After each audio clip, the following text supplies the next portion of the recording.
9号落尾线嘛，造成云林古坑的山区13条溪有12条已经发出土石流黄色警戒哦。烦恼讲大雨会搁一直落，高田乡公所预防性撤离大约80个乡亲，有37个人是安排住伫附近的饭店哦，嘛继续来监测警戒。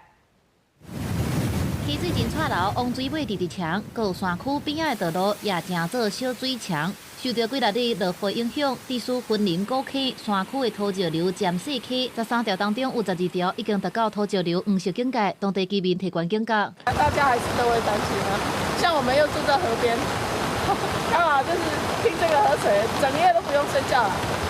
刮大风，然后河水要叮叮咚咚的，一直那个。古坑乡公所表示，因为真侪条古坑乡土石流渐细溪是到黄色警戒，烦恼暗时若搁落大雨会涨水，赶紧伫初到下晡设应变中心，以及来应用针对草岭、樟湖、华山、甲桂林4个钟头，计共撤离共要80人，其中37个人安搭到附近的饭店。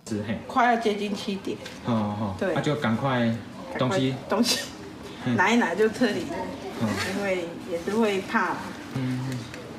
对，交通也会有问题。